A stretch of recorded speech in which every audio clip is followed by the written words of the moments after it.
Everyone, welcome back to my channel. We're not in my workshop today because we're in my office taking a look at the EufyMake E1 UV printer. This is new to the market. It just launched on Kickstarter, and this is very unique in the fact that it's more compact. It's less industrial than your typical UV printers. It also has some self-cleaning maintenance modes to help prevent it from clogging up from maybe the more occasional use that someone like myself with a small business or home workshop is going to see than daily use that you might in a larger operation. These are just a sampling of some of the things I've made with this, and I'm going to walk you through some of those, show you some of the features of this printer, what I think about it, and help you decide if it might be something that works for you in your small business or your home workshop. So if it's something you're interested in, want to find out more, stay tuned. I'm going to jump right into it.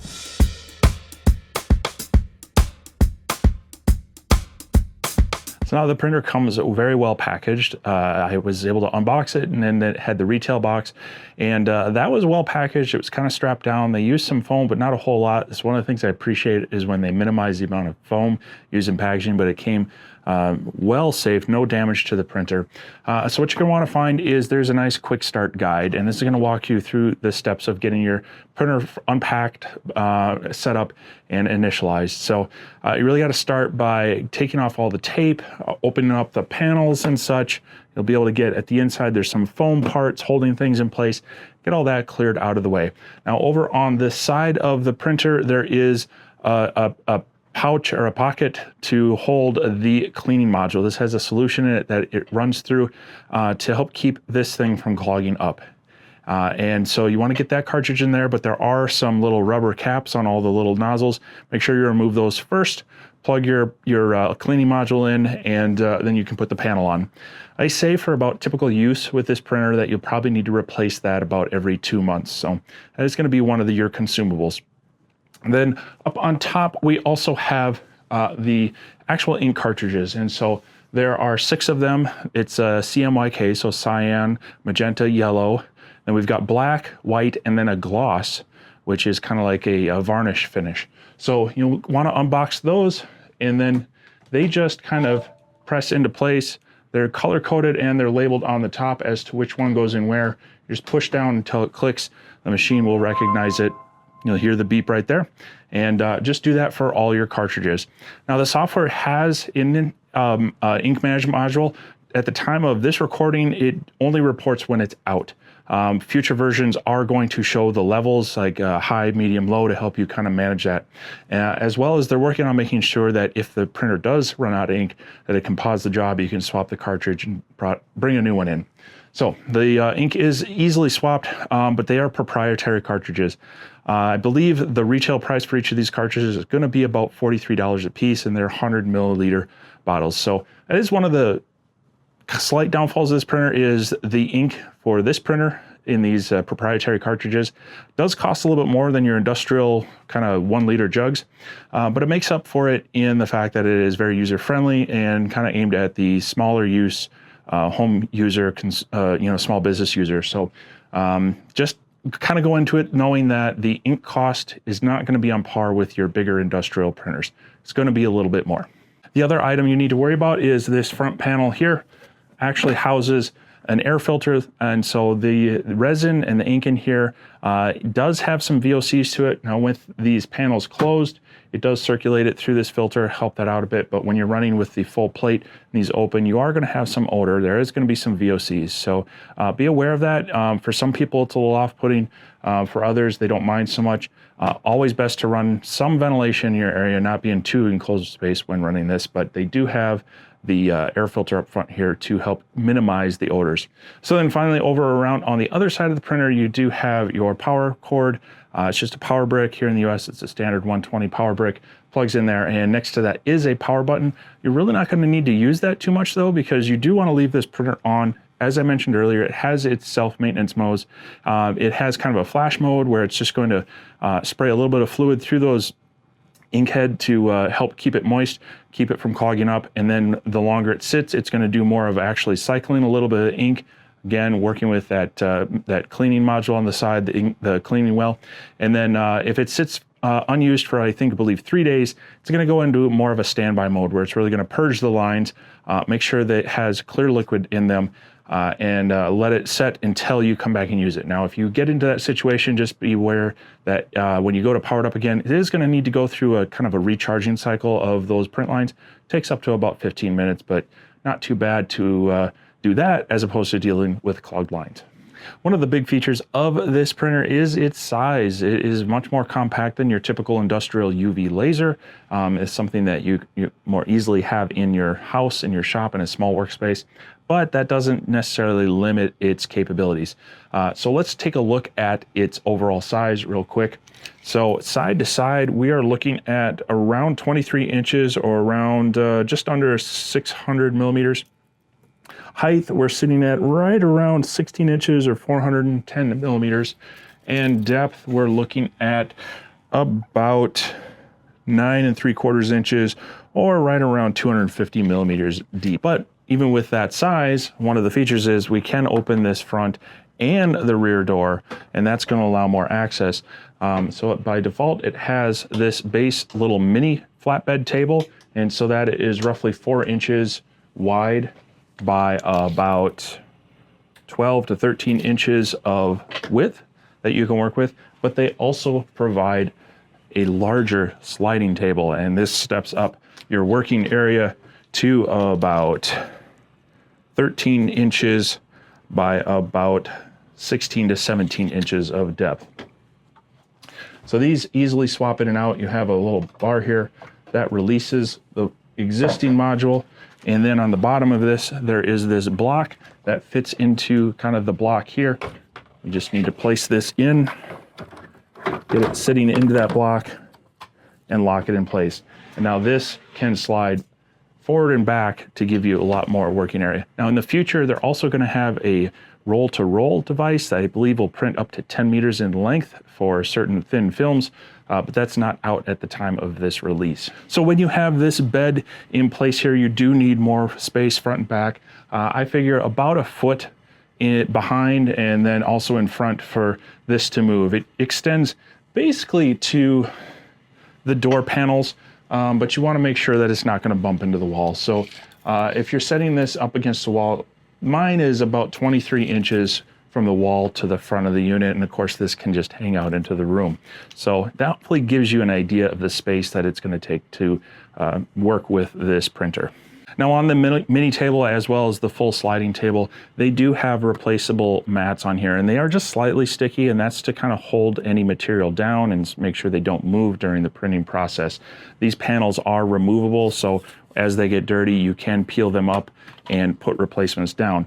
Now, you might see some tape on this one, and I put that down just so when I'm doing something like a full canvas and I want to do edge-to-edge printing, I might actually push the image just a little bit bigger, and then I'm masking the top of this with the tape just around the outside of that, just to keep that from building up. Because as you can see on this one, I had some kind of overspray outside of those little magnets, and that's going to build up over time, and it's going to cause some slight variations in the how flat it's laying, as well as prevent things from sticking this. So while they are replaceable, I recommend using the blue tape method when you can, just to help eliminate some of that overspray from gunking them up too fast. Now in your first setup, you're going to want to hopefully use a mobile device. You're going to want to download the EufyMake app, and then that will be able to detect your printer. It will get it added to your local wireless network. I had no problems getting it connected to my 5G network. And so they seem to be using decent Wi-Fi controls in here. But once you have it installed on here, you can do all your functions through your mobile device, both on Android and iOS, but they also have a good desktop app where you can log in, and a lot of control. You can pull in your files from other applications and such. And so that's what I use the most, just because it makes it a lot easier in pulling in different items. But if you want to or need to, you can definitely work on the phone. So your first steps will be to set up the wireless, get it connected, and then they will walk you through kind of a sample print on they have some included little ceramic magnets just to get you started with your first print. And so that's what we did with ours as well.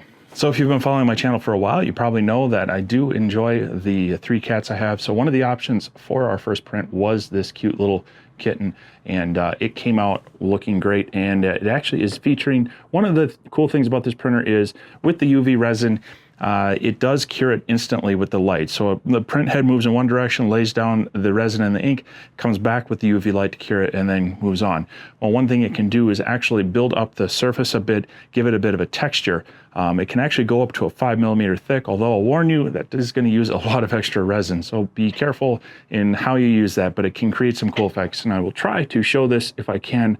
You'll hopefully see there is just a bit of texture to this. The cat's nose and ears are kind of raised, just gives it a little more lifelike feel to it. So that's something that you can play around with that feature in the software. It can add it to just standard photos and designs, or you can just print flat and have a nice straight clean image, which does take less ink and is a lot faster. But depending on how you like your images to look, you might want to play around with that feature in the future. So let's talk a little bit about the items I was able to make with this printer. As you saw, the first step, it's kind of intro, kind of getting you started with project, was our little ceramic cat magnet. They did provide us with some additional magnets, so I thought I'd give that a shot. So of course we can just simply take a photo, and here's one of myself. And this is just a flat image brought in. They do have an AI background removal tool, so you can remove that. But real quick and easy. This took only a couple minutes to print out, and the detail is actually quite decent. My wife is a photographer and really likes to play around with macro photography. So she had some images she sent me, and this is one of a little honeybee on a flower, and she likes some of this macro photography.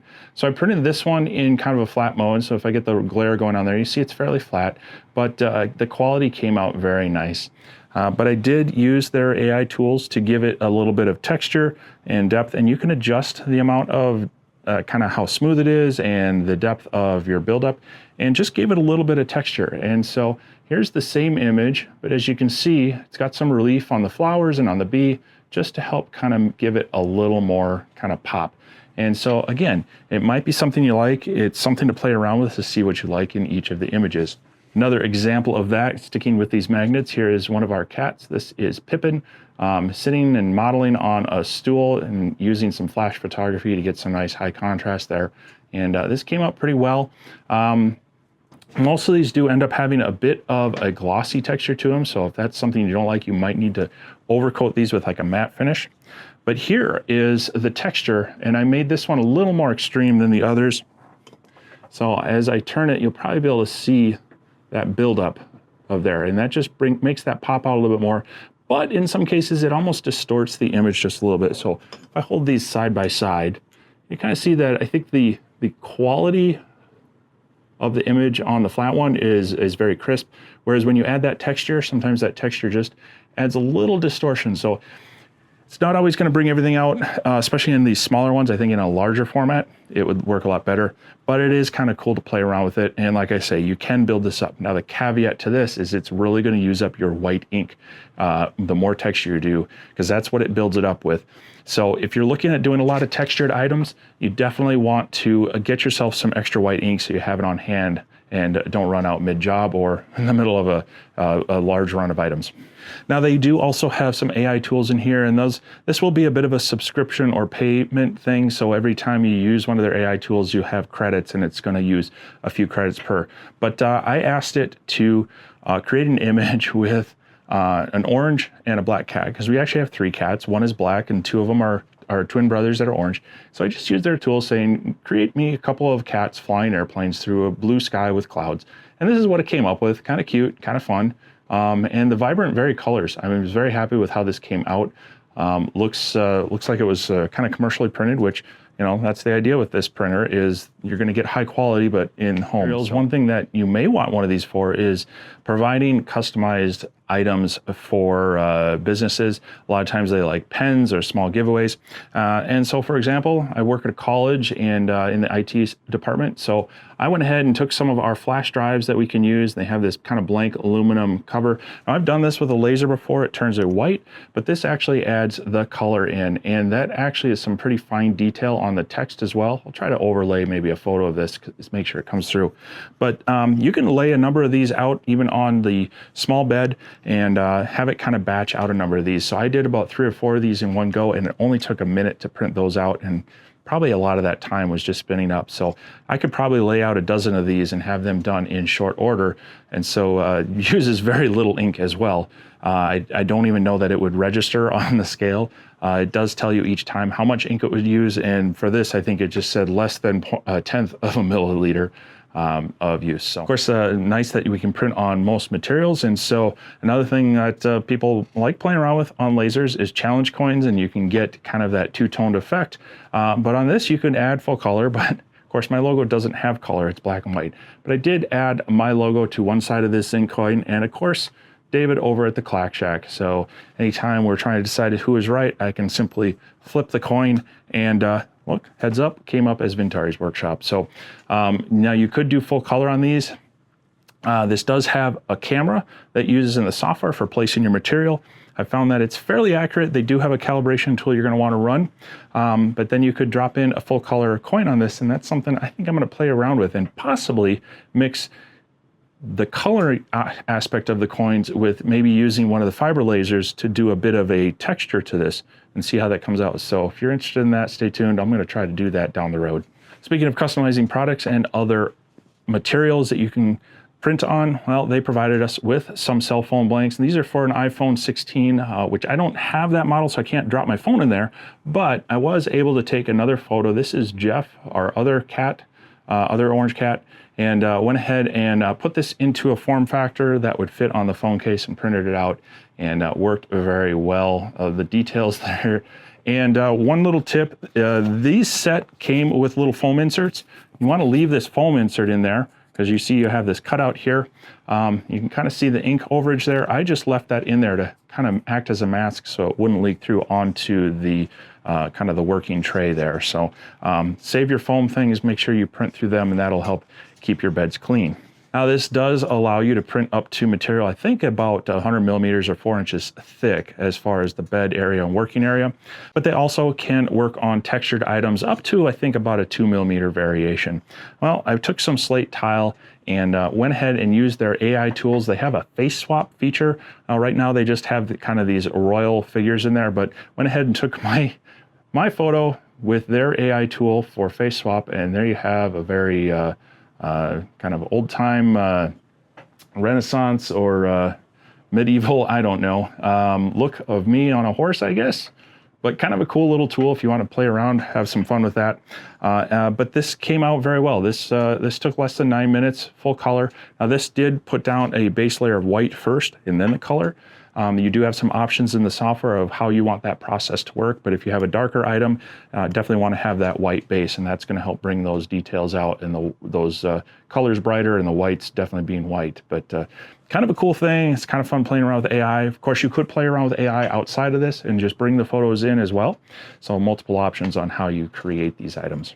Now to show it to a little more of an extreme, I also took a photo of my friend's airplane here and told it to really do a deep emboss on there. And so if I can rotate this right, you see how that wing there, that is really built up deep. You can go up to 5 millimeters deep, but they try to pop out items that should be closer in the photo as a little bit higher. And then here in the cockpit, it's a little more recessed.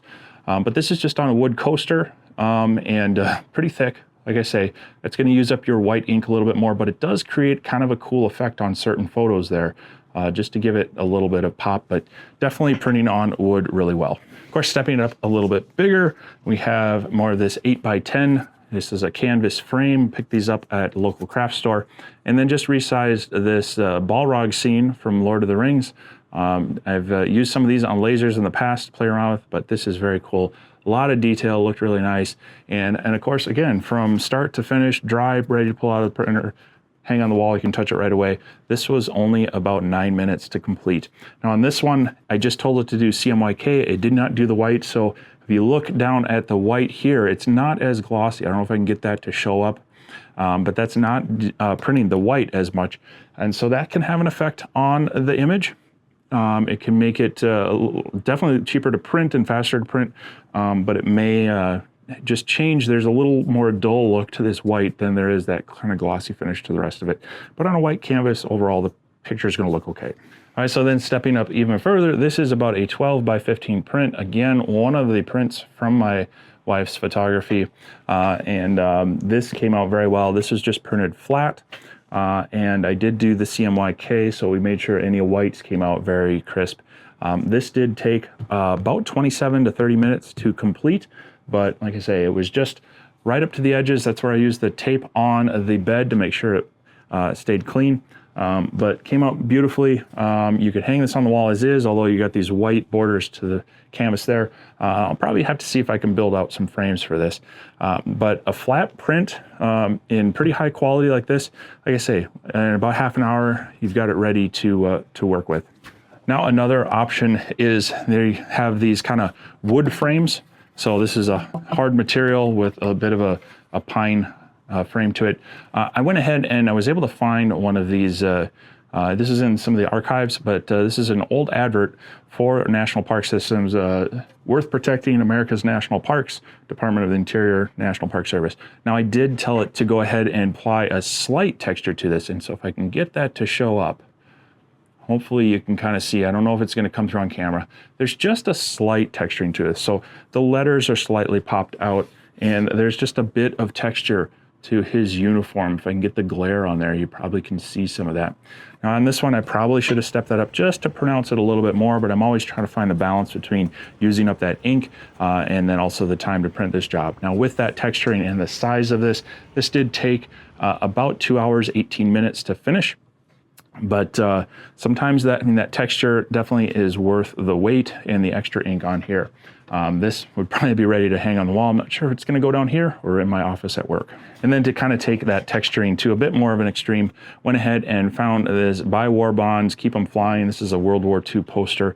And this is done actually on canvas back instead of wood. Although I probably should have done this on the wood panel, but I told it to go a little bit thicker. So here you can really see that bottom layer is really thick. And the idea was to try to get some texture to this. Now the canvas added a little bit of a waviness to it that's where I wish I would have used the wood, but you can kind of see the frame of the cockpit is popping out, the pilot's details are popping out, and this whole kind of front of the airplane is a little bit more curved, but definitely cool that we can take older posters and kind of recreate them. Now, one of the optional features for this printer is they do have kind of a direct-to-film method, and so you can drop down on the short tray a small section of sticker material, and so it's a clear back item. You got to peel off the top layer. That's going to expose the adhesive side, and then you are going to print on there, and then you feed it through a laminator. Again, these are optional items, but that will create stickers. And so I went ahead and printed a few out. It took me a couple times to kind of figure out this process. So you print out the stickers on the material, you run it through the laminator, then you pull that backer piece off that sat on the tray, and then you cut these out. And so here's kind of the finished product. So you're going to peel the top layer off of the backer. Your sticker is going to come with it. You'll place your sticker down, and then this top part is going to come off, and that will leave you with just the built-up sticker. Has a pretty good adhesive to it. So I did that on one of the cups that I couldn't fit into the rotary that we'll talk about in a minute, and was able to personalize this cup. So this is the end result of one of those stickers. You see it is nice and crisp on the edges. It does eventually just come off in the shape. You don't have to worry about trimming them close with scissors. And so this is great for items that aren't going to fit in here. Maybe they're larger items, or in this case, the rotary that we're going to talk about in just a little bit has a maximum diameter of 100 millimeters. Well, when I picked up these cups, I thought this was close. It was actually 103 millimeters, so I couldn't print right on these, but I was able to put a sticker on them. So the caveat to these is the ink is really meant for hard surfaces. It's not really a flexible ink. If they flex too much, it will kind of snap and break. So this is going to work on hard surfaces, but it's not going to work on, say, like fabrics like this, where you might be able to put something on a more flexible item. You're also going to have a little bit of issue with the ink on certain glossy materials. They do recommend maybe a pre-treat, almost like a primer for that before you print it down to help it adhere to it. But all my testings were done just straight on objects or on the stickers like this. So another one of the optional items is their rotary device. So again, this would drop right into kind of that keyed in area on there and lock in place. And then this can slide back and forth. They do have these extensions that they include in case your cups or tumblers need a little more support, and they also have some on this side. This is kind of cool. It does have this part that slides out, that it's spring loaded. It kind of pushes the cup into the rollers to help keep them engaged. I've used some roller rotaries with lasers before and mixed results, but I like how they've worked with this one. The other cool thing is this device has lasers in there that's going to detect the height of your regular objects. Well, when you put this in there, it's going to actually measure the diameter, it's going to measure the length, and it's also going to look at any sort of taper. And when there's a taper, this side can lift up to actually angle this so that the cup is going to end up level and easily printed on. And all that is done automatically for you. You don't have to worry about setting up a jig or making measurements on your own. It does it all pretty well by itself. So when I was at a local craft store, they had some stainless steel tumblers on sale, so I picked up a few of them and did some testing. Again, working at the college, always like to be able to create some customized items. Now this isn't going to necessarily show up too well, but you can see there the college logo and the department logo there. This was just done in CMYK. I didn't add the white underlay because I found on these finer items when you do that, you get a little bit of a bleed through of that white around the edges, and I didn't want that look. So this is kind of a subtle look, but it worked okay. And this seems fairly durable.